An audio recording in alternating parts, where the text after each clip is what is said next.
नमस्कार दोस्तों, मैं मेहुल आपका एक बार फिर से स्वागत करता हूं अपने चैनल पर। पिछले लेक्चर में हमने कैपेसिटर के बारे में पढ़ा था, उसकी हमने यूनिट निकाली थी कैपेसिटी।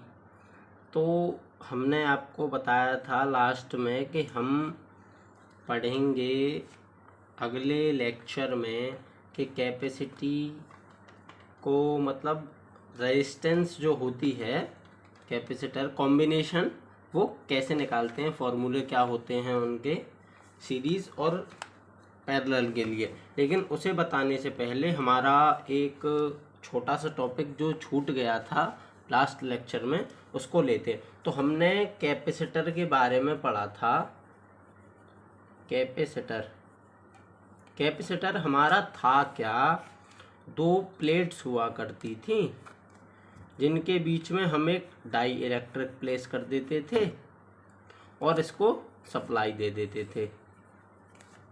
तो यहाँ से एक बात और देखिए, ये तो था हमारा क्या कैपेसिटर। डाई इलेक्ट्रिक क्या होता था, इंसुलेटर होता था डाई इलेक्ट्रिक। एक ऐसा इंसुलेटर जब जिसको हम वोल्टेज देते थे तो वो क्या हो जाता था, पोलराइज। और सारे डाई इलेक्ट्रिक इंसुलेटर्स होते हैं और सारे इंसुलेटर्स डाई इलेक्ट्रिक नहीं होते। वो क्यों? जो पोलराइज हो जाएं इंसुलेटर्स वो डाई इलेक्ट्रिक होते हैं, जो पोलराइज ना हो, टूट जाएं या पिघल जाएं, वो नॉर्मली इंसुलेटर्स होते हैं। तो यहाँ पर आप एक बात देखें तो ये एक तो हमारी नंबर ऑफ प्लेट्स, ये जो क्या है हमारी नंबर ऑफ प्लेट्स, इन्हें नाम दे दें मान लो 1 और 2। और इन दोनों प्लेट्स के बीच में एक होगा डिस्टेंस, इन दोनों प्लेट के बीच में एक होगा डिस्टेंस, उसे ले लेते मान लो d। तो हमें एक बात यहाँ से पता पड़ेगी, c क्या था हमारा, कैपेसिटी। यूनिट निकाली थी हमने कैपेसिटर की, तो c क्या था हमारा, कैपेसिटी। तो कैपेसिटी इसके बीच का, दो प्लेट्स के बीच का जो एरिया होगा उसके डायरेक्टली प्रोपोर्शनल होगी क्या, हमारी कैपेसिटी। अगर कैपेसिटी बढ़ेगी, एरिया अगर बढ़ेगा तो कैपेसिटी भी बढ़ेगी, एरिया अगर घटेगा तो कैपेसिटी भी घटेगी। तो हमें एक बात पता पड़ी कि एरिया डायरेक्टली प्रोपोर्शनल है कैपेसिटी के। इन दोनों प्लेट्स के बीच का जो एरिया है वो डायरेक्टली प्रोपोर्शनल है कैपेसिटी। अगर ये बढ़ेगा तो कैपेसिटी भी बढ़ेगी, अगर ये घटेगा तो कैपेसिटी भी क्या होगी, घटेगी। अब हमने एक चीज और देखी कि इन दोनों प्लेट्स के बीच में जो डिस्टेंस थी या इन दोनों प्लेट्स की जो लेंथ थी बीच की, वो हमने ली थी d। तो हमें एक बात और आपको बताएं, जो कैपेसिटी होती है, अगर ये इन दोनों के बीच का डिस्टेंस बढ़ेगा तो ये कैपेसिटी घटेगी। तो कैपेसिटी इन्वर्सली प्रोपोर्शनल होती है इन दोनों प्लेट्स के बीच के डिस्टेंस की। तो यहाँ से हमें दो बातें पता पड़ी, ये ले लेते हैं इक्वेशन 1, ये ले लेते हैं इक्वेशन हमारी सेकंड। तो अगर डिस्टेंस बढ़ेगा तो कैपेसिटी घटेगी, अगर डिस्टेंस घटेगा तो कैपेसिटी हमारी बढ़ेगी। तो हमने देखा, हमें दो चीज़ें पता पड़ी कि एरिया के डायरेक्टली प्रोपोर्शनल होती है कैपेसिटी और डिस्टेंस के इन्वर्सली प्रोपोर्शनल होती है। तो इन दोनों इक्वेशन का एक हम कंक्लूजन निकालें तो हम कह सकते हैं कैपेसिटी डायरेक्टली प्रोपोर्शनल है एरिया अपॉन डिस्टेंस के। अब यहाँ पर ये जो d है हमारा, इस बात को याद रखना, ये डिस्टेंस है इन दोनों प्लेट्स के बीच की, या फिर आप इसको थिकनेस भी बोल सकते हैं। इन दोनों प्लेट्स की या तो थिकनेस बोल लीजिए बीच की, या डिस्टेंस, बात एक ही है, तो आप कुछ भी बोल सकते हैं, कंफ्यूज मत होना d से। तो हमें पता पड़ा c डायरेक्टली प्रोपोर्शनल है a अपॉन d के। अब यहाँ से आप एक चीज़ अगर देखें, अगर मैं यहाँ से ये डायरेक्टली प्रोपोर्शनल का साइन हटाऊं, ये जो हमारा डायरेक्टली प्रोपोर्शनल का साइन है अगर मैं इसको हटाता हूँ तो यहाँ पर आप देखिए, इसे हटाने पर मैंने एक कांस्टेंट लिया एप्सिलॉन, प्रोपोर्शनलिटी का साइन हटाया तो उसकी जगह पर एक कांस्टेंट लिया एप्सिलॉन। तो ये हो गया हमारा ये। अब हमने देखा था पिछले लेक्चर्स में एप्सिलॉन होता क्या था हमारा, परमिटिविटी, जो क्या होती थी ई, ये एप्सिलॉन बराबर होता था एप्सिलॉन म्यू एप्सिलॉन आर के, ये होती थी हमारी रिलेटिव परमिटिविटी। तो यहाँ से हमें एक कांस्टेंट पता पड़ा, एप्सिलॉन आया हमारा। अब ये एप्सिलॉन होता क्या है, इसी एप्सिलॉन को कहते हैं डाई इलेक्ट्रिक कांस्टेंट। तो हमने जब ये प्रोपोर्शनलिटी का साइन हटाया तो हमें एक कांस्टेंट मिला एप्सिलॉन, और जिसको हमने क्या नाम दिया, डाई इलेक्ट्रिक कांस्टेंट। अब हमने आपको एक बात बताई थी पहले, अगर आपको याद हो, एप्सिलॉन और रिलेटिव परमिटिविटी एयर के लिए कितनी होती थी, 1। ये याद रखना, हमने पहले भी आपको बताया था, इम्पोर्टेंट है, पूछा जा सकता है। एयर के लिए रिलेटिव परमिटिविटी कितनी होती है, 1। अब आप एक चीज यहां से देखें तो कैपेसिटेंस जो होगी एयर के लिए, कैपेसिटेंस एयर के लिए या कैपेसिटेंस कल हमने आपको बताया था एक ही बात होती है। तो यहां से हम देखें तो क्या आएगी, ये आएगी। अगर आप देखें तो क्या आएगी, ये आएगी epsilon not area upon distance या थिकनेस ऑफ द प्लेट्स। तो ये आपको याद रखना है, एयर के लिए कैपेसिटेंस क्या होती है, ये। अब आपको एक बात और बताएं, कुछ फैक्टर्स होते हैं जो अफेक्ट करते हैं कैपेसिटी को या कैपेसिटेंस को। कुछ फैक्टर्स होते हैं जो कैपेसिटेंस या कैपेसिटी को अफेक्ट करते हैं किसी भी कैपेसिटर की। तो 4 फैक्टर्स होते हैं मेनली, तो हम यहाँ पर लिख लेते हैं फैक्टर्स अफेक्टिंग, अब खाली है फैक्टर्स, ये हमारे फैक्टर्स है, factor affecting capacitance of a capacitor. तो पहला है हमारा एरिया। क्या है, एरिया। हमने आपको यहाँ बताया था ये जो एरिया है, अगर ये एरिया बढ़ रहा था तो क्या हो रहा था, कैपेसिटेंस भी बढ़ रही थी, और एरिया घट रहा था तो कैपेसिटेंस भी घट रही थी। तो ये कैपेसिटेंस डायरेक्टली प्रोपोर्शनल था एरिया के।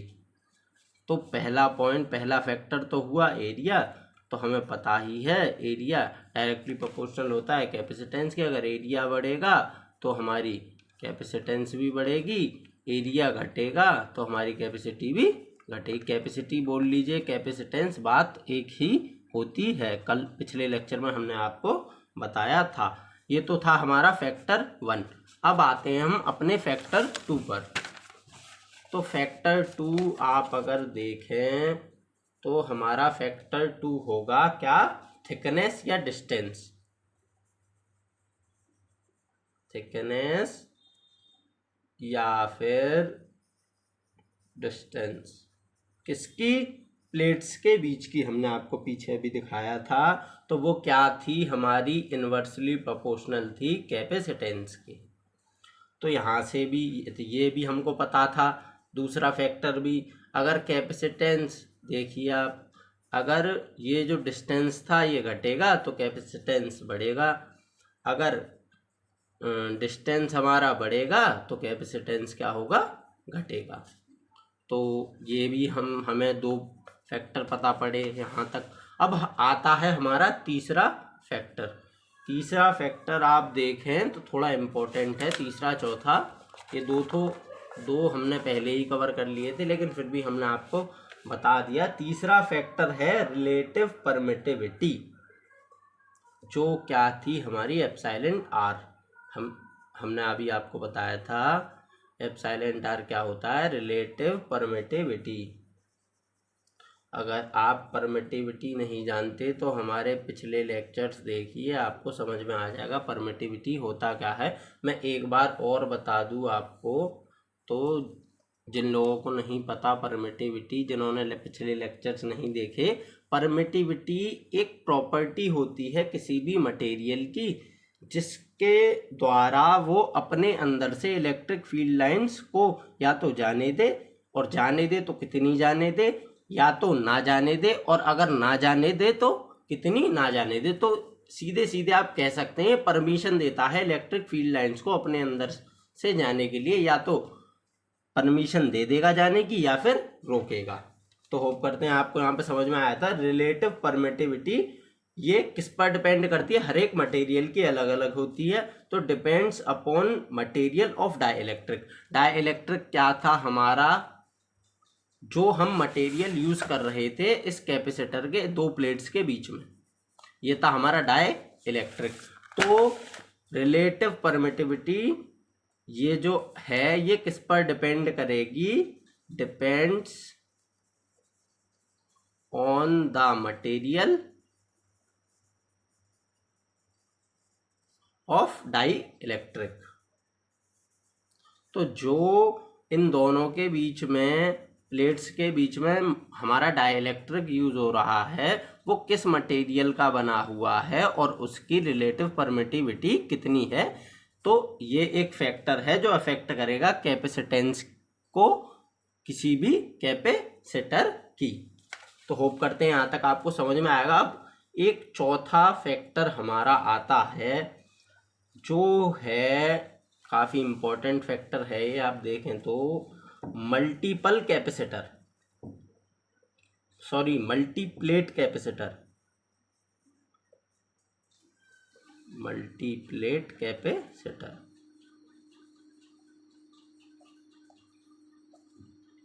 अब ये मल्टीप्लेट कैपेसिटर होता क्या है? हमने देखा था कि हम दो प्लेट्स ले लेते थे, अब ये क्या है? मल्टीप्लेट्स। तो दो की जगह पर आप कितनी प्लेट्स ले लीजिए? 3 ले लीजिए। मान लेते हैं हम 4 प्लेट ले लेते हैं, ये पॉइंट ए बी। हमने ये 4 प्लेट्स ले ली, मान लेते हैं नंबर ऑफ प्लेट्स हमने ले ली n। ठीक, तो हमारी नंबर ऑफ प्लेट्स कितनी हो गई? 4।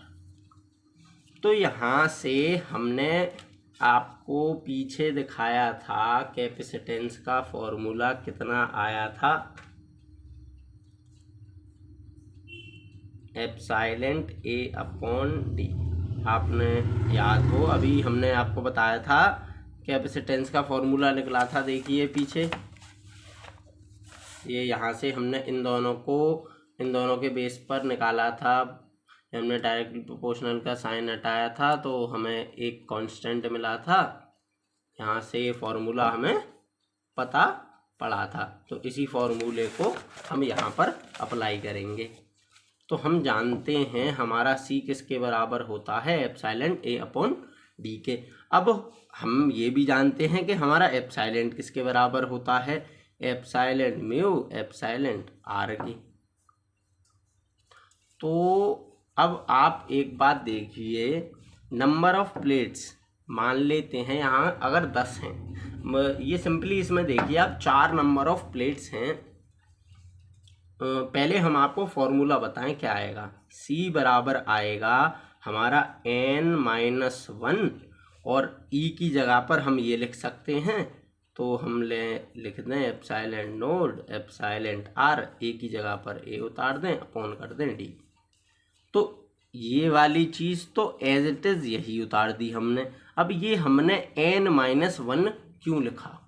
ये फॉर्मूला है मल्टीप्लेट कैपेसिटर के लिए, ये आपको याद रखना है। फॉर्मूला है मल्टीप्लेट कैपेसिटर के लिए, इससे आप न्यूमेरिकल सॉल्व करेंगे। तो हमने देखा था अभी n क्या था हमारा? Number of plates. हमने n-1 यहाँ क्यों करा? हमने n+1 क्यों नहीं करा या n-2 क्यों नहीं करा? ये इसलिए नहीं करा, अगर आप यहाँ पर देखें तो यहाँ कितने डाइइलेक्ट्रिक आएंगे? एक तो आएगा इन दोनों प्लेट्स के बीच में, एक डाई इलेक्ट्रिक आएगा इन दोनों प्लेट्स के बीच में, एक डाई इलेक्ट्रिक आएगा इन दोनों के प्लेट्स के बीच में। अगर मान लेते हम 10 प्लेट ले लेते तो 10 प्लेट के अंदर कितने डाई इलेक्ट्रिक आते? 9। तो ये बात याद रखनी है आपको, हमेशा एक जितनी नंबर ऑफ प्लेट्स होंगी उससे एक कम होगा हमारा डाई इलेक्ट्रिक। यही रीज़न है कि यहाँ पर हमने n-1 करा। तो होप करते हैं यहाँ तक आपको समझ में आया होगा। इसलिए ये फॉर्मूला ये निकला C बराबर n-1 epsilon note epsilon r A/d। तो होप करते हैं यहाँ तक आपको समझ में आया होगा। अब बढ़ते हैं हमारे अगले टॉपिक पर। तो अगला हमारा टॉपिक होने वाला है टाइप्स ऑफ कैपेसिटर्स। कैपेसिटर कितने तरीके के होते हैं, लेकिन on the basis of dielectric. आप सिंपली देखिए तो आप समझ जाएंगे। ये हम निकाल रहे हैं कि कैपेसिटर्स हमारे कितने प्रकार के होते हैं। पहला होता है हमारा एयर कैपेसिटर। ये मान लेते हम डाई इलेक्ट्रिक। ये डाई इलेक्ट्रिक यूज होंगे capacitor on the basis of, हमने अगर डाई इलेक्ट्रिक अगर हम एयर ले लें तो हमें पहला हमारा कैपेसिटर मिलेगा एयर कैपेसिटर। Air capacitor. अब ये एयर कैपेसिटर्स किस में यूज होते हैं? ज़्यादातर रेडियोज़ के अंदर। आपने अगर देखे होंगे तो बड़े बड़े बल्ब टाइप के जो होते थे वो होते थे एयर कैपेसिटर्स। अब अगर हम दूसरा डाई इलेक्ट्रिक ले लें माइका, तो हमें मिलता है डाई इलेक्ट्रिक। दो प्लेट्स के बीच में हम जो रखते थे उसे हम क्या बोलते थे? Die electric. अगर एयर रख देंगे तो एयर कैपेसिटर बन जाएगा, अगर माइका रख देंगे तो क्या बनेगा हमारा? Mica capacitor. Mica capacitor. अब जो ये माइका कैपेसिटर्स होते हैं ये यूज करे जाते हैं हाई फ्रिक्वेंसी सर्किट्स में। हाई फ्रिक्वेंसी सर्किट्स में। तो ये बात आपको याद रखनी है। एयर कैपेसिटर कहाँ यूज करे जाते थे? रेडियोज में। माइका कैपेसिटर्स कहाँ यूज करे जाते हैं? हाई फ्रिक्वेंसी सर्किट्स के अंदर। अब अगर हम तीसरा डाई इलेक्ट्रिक हमारा लें पेपर,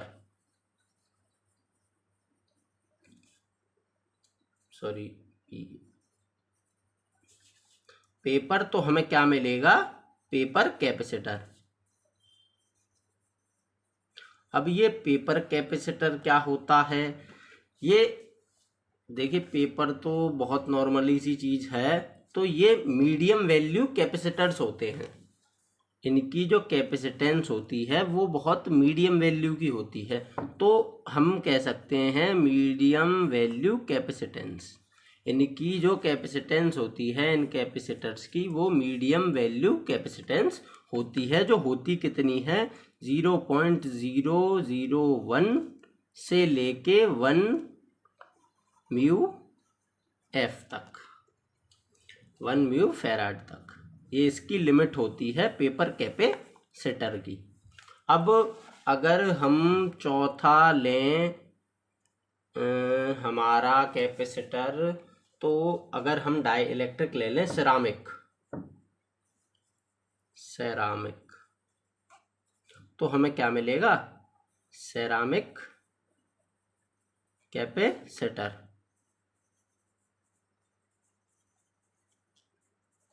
अब ये सेरामिक कैपेसिटर के बारे में आपको ये कुछ नहीं नॉर्मली कैपेसिटर्स होते हैं, लेकिन इनका एक बहुत बड़ा प्लस पॉइंट होता है।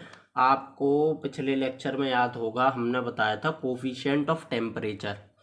कोफिशिएंट ऑफ टेम्परेचर, जो कोफिशिएंट ऑफ टेम्परेचर इंसुलेटर्स के लिए तो पॉजिटिव होता था, कंडक्टर्स के लिए पॉजिटिव होता था। इंसुलेटर्स और सेमीकंडक्टर्स के लिए कैसा होता था? नेगेटिव। अब डाई इलेक्ट्रिक हमने आपको बताया क्या होता है, इंसुलेटर्स। वो इंसुलेटर्स होते हैं जो पोलराइज हो जाएं। तो ये सिरामिक क्या हुआ हमारा, इंसुलेटर। तो ये तो नेगेटिव होना चाहिए, लेकिन इसकी एक प्रॉपर्टी है कि इसका coefficient of temperature ceramic capacitors का नेगेटिव तो होता ही है, हमने आपको पीछे बताया था। इसका लेकिन पॉजिटिव भी हो सकता है, प्लस ज़ीरो भी हो सकता है। तो ये इसका बहुत बड़ा प्लस पॉइंट है। ये पूछा भी जाता है कि ऐसे कौन से कैपेसिटर्स होते हैं जिनका coefficient of temperature negative, positive और ज़ीरो तीनों हो सकता है। तो आपको आंसर देना है सिरामिक कैपेसिटर्स। तो अब करते हैं, समझ में आया होगा आपको अच्छे से। अब हम लेते हैं हमारा फिफ्थ टाइप में अगर आप डाई इलेक्ट्रिक की जगह हम इलेक्ट्रोलाइटिक ले लें, कुछ भी इलेक्ट्रोलाइटिक और इनको ये क्या होंगे, जब हमने डाई इलेक्ट्रोलाइटिक ले रखा है तो इलेक्ट्रोलाइटिक कैपेसिटर्स बन जाएंगे। सिंपली उसके सामने कैपेसिटर लगा देना। अब इलेक्ट्रोलाइटिक, अब आप लोग अगर देखें तो इलेक्ट्रोलाइटिक का मतलब क्या होता है। ये जो इलेक्ट्रोलाइटिक है इसका मतलब क्या होता है, कोई भी एक ऐसा फ्लूइड का मतलब आप अगर समझते हो, फ्लूइड कुछ भी हो सकता है, गैस भी हो सकती है और लिक्विड भी हो सकता है, इनका मिक्सचर भी हो सकता है, उसे हम फ्लूइड बोलते हैं। तो एक ऐसा फ्लूइड जो या आप ये बोल लीजिए कंडक्टिंग फ्लूइड,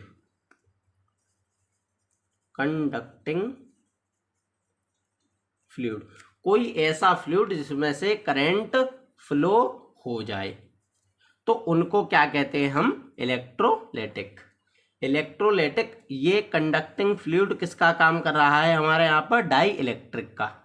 किसका काम कर रहा है, डाई इलेक्ट्रिक का।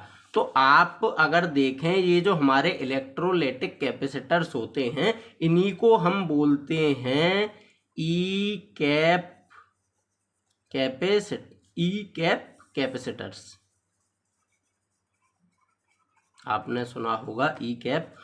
अब आपको इसका बहुत, ये शायद आप सब लोगों ने देखे होंगे अपने घर में, 36 जगह पर लगे होते हैं।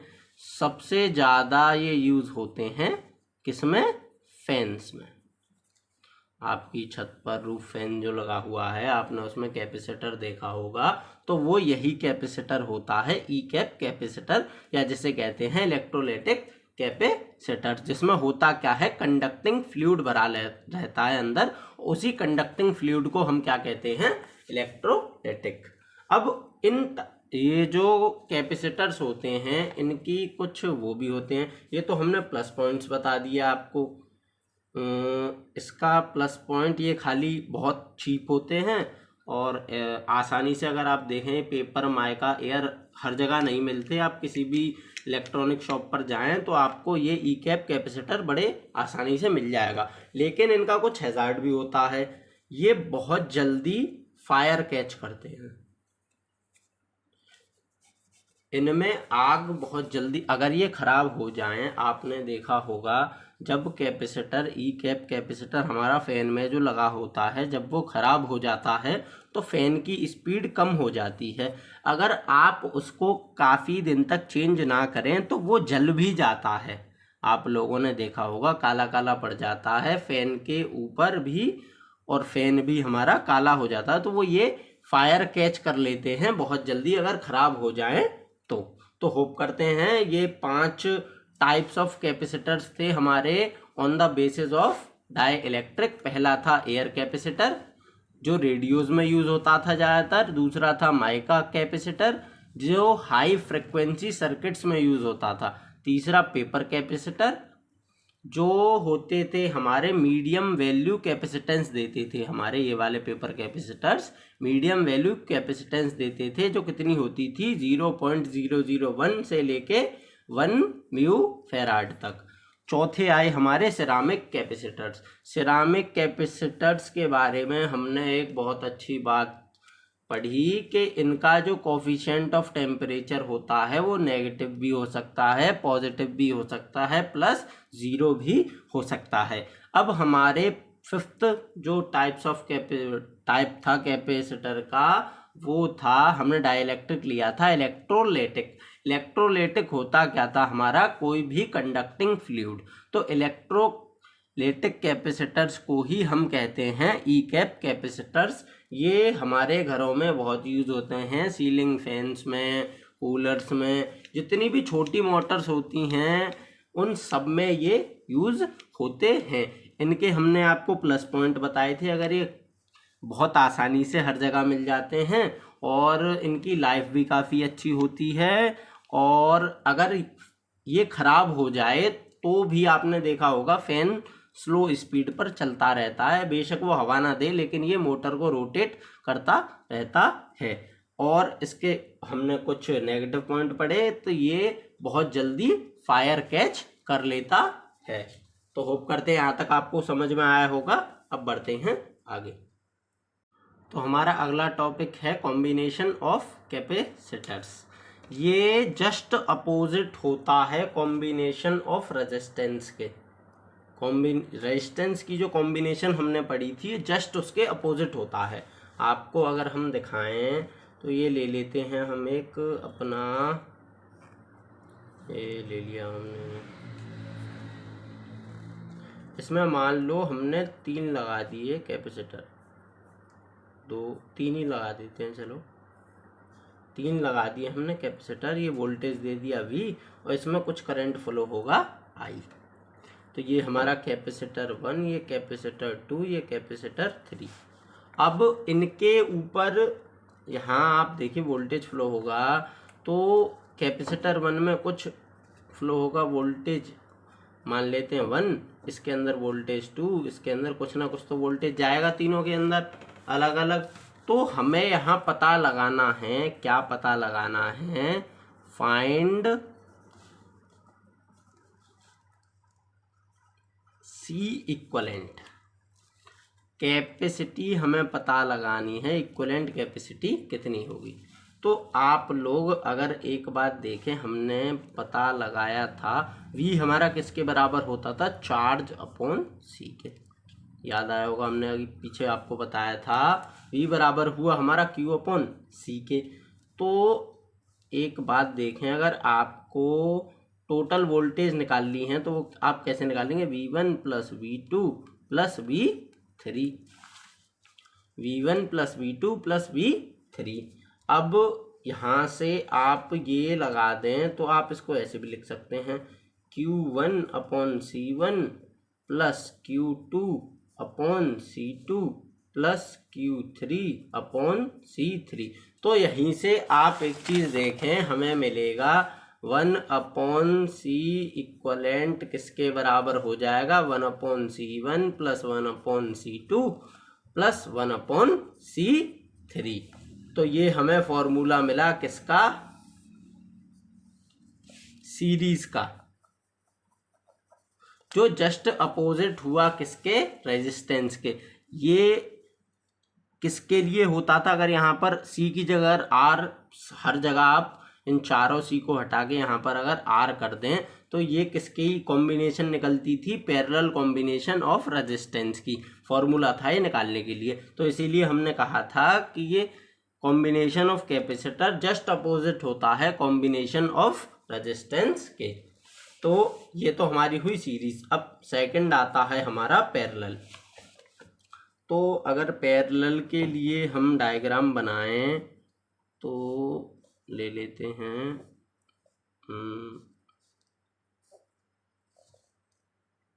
चल 2 ही ले लीजिए। ये A पॉइंट हमारा, पॉइंट हो गया हमारा B।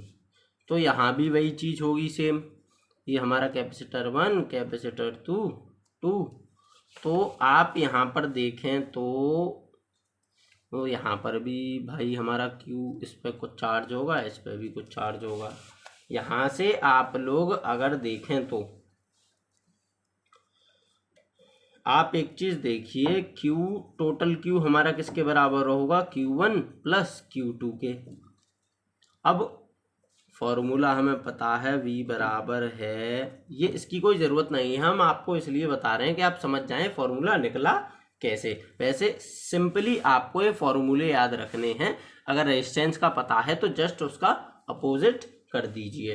तो हमारा ये हुआ Q अपॉन C के, तो Q क्या हो गया हमारा, Q हुआ हमारा V इंटू C के बराबर।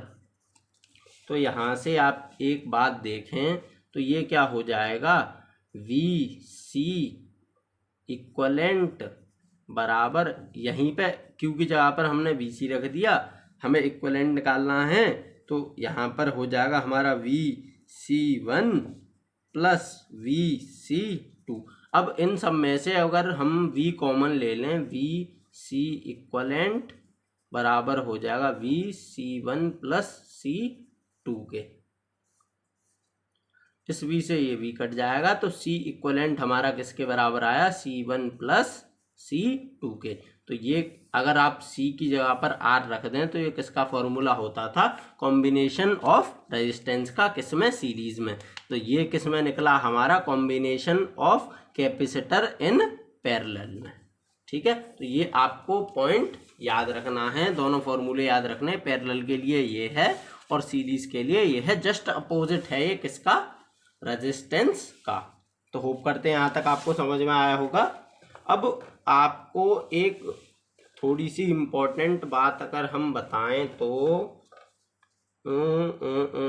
आप लोग एक बात जानते हैं, कैपेसिटर होता क्या है, कैपेसिटर का मेन काम क्या है, कैपेसिटर मेन काम करता है स्टोर्स एनर्जी। बताया था हमने आपको, स्टोर्स एनर्जी। लेकिन ये तो हमने आपको बताया था, तो आप लोगों को पता है इसका एक मेन काम और होता है। वो क्या है कि ये अपोज करता है वोल्टेज चेंज को, जो सर्किट के अंदर वोल्टेज चेंजेस आ रहे हैं ये उनको अपोज करता है। तो कैपेसिटर एक और काम करता है, वोल्टेज चेंजेस को अपोज करता है किसी भी सर्किट के अंदर, और उसी को क्या कहते हैं, कैपेसिटिव रिएक्टेंस। तो एक तो ये काम पता पड़ा हमें हमारा कैपेसिटर का, और एक और काम है कैपेसिटर का, ये पॉइंट आपको याद रखना है, अपोजेस द वोल्टेज चेंज।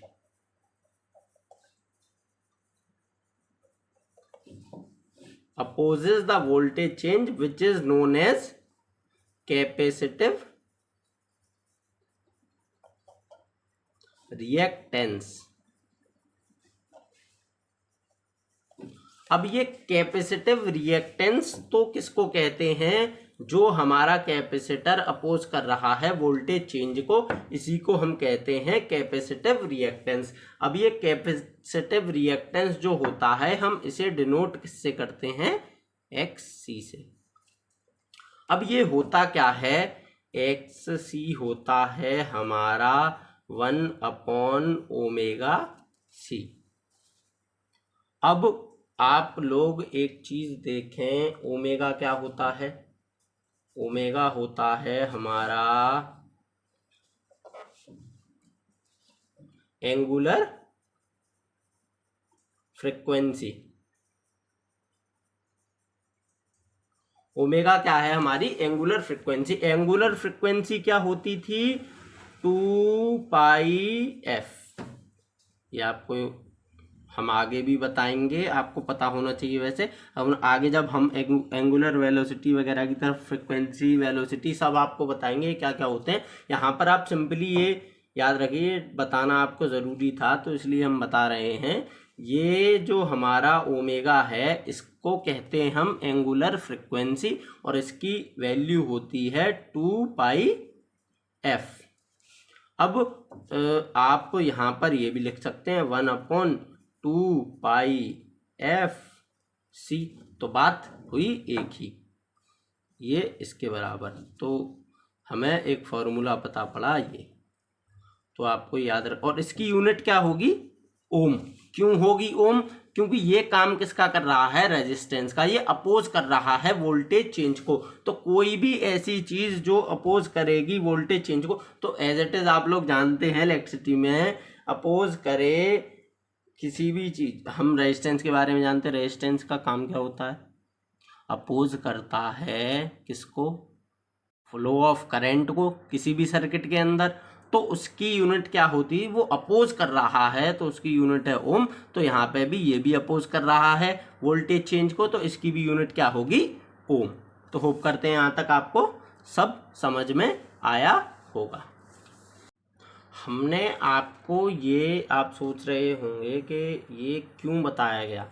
ये इसलिए बताया गया क्योंकि यूपीपीसीएल जेई में और एसएससी जेई दोनों में एक क्वेश्चन आया था कि कैपेसिटर जो होता है वो किस करंट पर वर्क करता है। तो आप यहाँ से इतना नोट कर लीजिए, और प्लीज़ अगर आपको अच्छे से कुछ करना है तो नोट्स बनाते चलिए। बहुत अच्छा कंटेंट है, शायद ऐसा आपको। अब आप एक बात यहाँ देखें, तो हमने आपको बताया था क्वेश्चन आया हुआ है। क्वेश्चन में पूछा क्या गया था कि कैपेसिटर जो होता है हमारा वो किस करंट पर वर्क करता है, या तो एसी पर करेगा या डीसी पर करेगा, या ऑप्शन दिए गए थे उसमें एसी डीसी या दोनों, या फिर नन ऑफ दीज। तो आप लोग किस पर टिक लगाते हैं इसमें से? तो भाई आप तो ये सोचते हैं कि पंखा हमारा एसी पर भी काम करता है, डीसी पर भी काम करता है, उसमें कैपेसिटर लगा होता है, तो सी ऑप्शन लगा देते हैं दोनों, और आप हो जाते गलत। वो गलत क्यों हो जाते, उसका रीज़न हम आपको एक बात बताते हैं। हमने अभी आपको एक बात बताई थी, पीछे आप देखें तो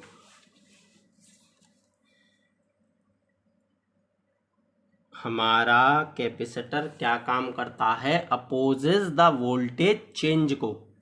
वोल्टेज चेंज को क्या करता है? अपोज करता है। अब यहां पर आप देखें, अगर मैं एसी करंट की बात करूं, एसी करंट अगर मैं ले लेता हूं, तो एसी करंट को ये मैं अगर दिखाऊं तो कुछ ऐसे दिखाऊंगा। ये पॉजिटिव नेगेटिव फ्रीक्वेंसी ले ली हमने, ये होगी चार्जिंग और ये होगी डिस्चार्जिंग।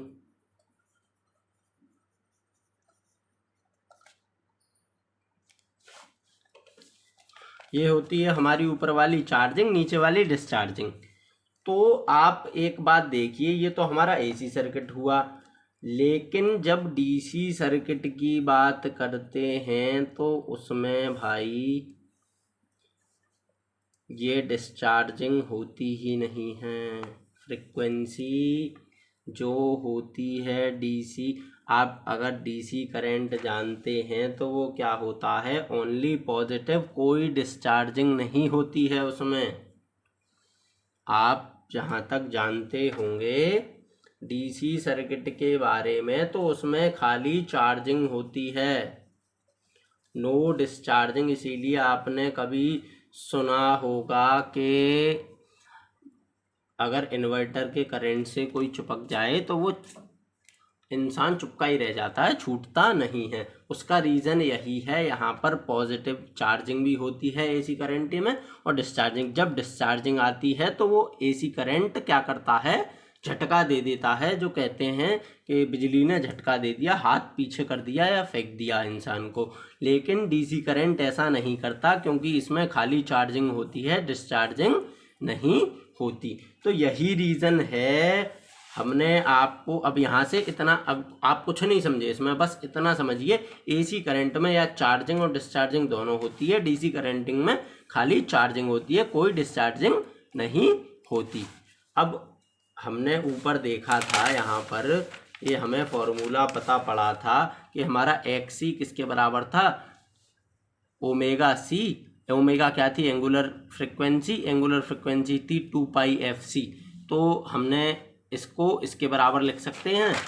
तो हमें यहाँ से पता पड़ा कि हमारा एक्स सी बराबर है, ये एक्स है, एक्स सी किसके बराबर है 1/2 सी के। अब आप एक बात देखिए, एसी करंट में कुछ ना कुछ फ्रिक्वेंसी होगी, लेकिन डीसी करंट में फ्रिक्वेंसी क्या होगी, ज़ीरो। तो अगर यहाँ पर मैं ज़ीरो कर दूँ, सबकी वैल्यू में ले लूँ 2π और एफ की जगह पर मैं कर दूँ ज़ीरो, तो ये क्या हो जाएगा, हमारा एक्स सी किसके बराबर हो जाएगा 1/0। तो इसकी वैल्यू क्या आएगी, इनफाइनाइट। तो आप एक बात समझे होंगे यहाँ से कि कैपेसिटर जो होता है हमारा, वो डीसी करंट को क्या करता है, ब्लॉक, और एसी करंट को क्या करता है, पास। तो इसीलिए कैपेसिटर जो हमारा, अगर एक क्वेश्चन में आए कि कैपेसिटर किस करंट को पास करता है और किस करंट को फ्लो करता है, पास करता है एसी करंट को और ब्लॉक करता है डीसी करंट को, मैंने ये आपको बता भी दिया ऐसा क्यों होता है। अगर फ्रिक्वेंसी ज़ीरो होती हमारी डीसी सर्किट की, अगर फ्रिक्वेंसी डीसी की ज़ीरो होगी और यहाँ ज़ीरो कर देंगे तो ये सब कुछ ज़ीरो हो जाएगा, 1/0 हो गया, इनफाइनाइट। ये पॉसिबल नहीं है, तो इसकी कुछ वैल्यू आएगी ही, इनफाइनाइट वैल्यू क्या होगी भाई। तो इसलिए ये ब्लॉक करता है किसको, डीसी करंट को, और पास करता है एसी करंट को। तो होप करते हैं यहाँ तक आपको समझ में आया होगा सब कुछ अच्छे से। आज का लेक्चर काफ़ी लंबा हो जाएगा अगर हम आगे बढ़ेंगे तो आज का लेक्चर यहीं समाप्त करते हैं। होप करते हैं आपको सब कुछ अब तक समझ में आ रहा होगा अच्छे से, और आज का लेक्चर अच्छा लगा होगा। तो हम एज यूजुअल बोलते हैं आपसे, प्लीज़ शेयर करिए ज़्यादा से ज़्यादा, चैनल को अपने फ्रेंड सर्कल में फैलाइए, उनको बताइए कंटेंट के बारे में। ऐसा कंटेंट मिल रहा है फ्री ऑफ कॉस्ट, कोई चार्ज नहीं है। तो थैंक यू, और मिलते हैं अगले लेक्चर में।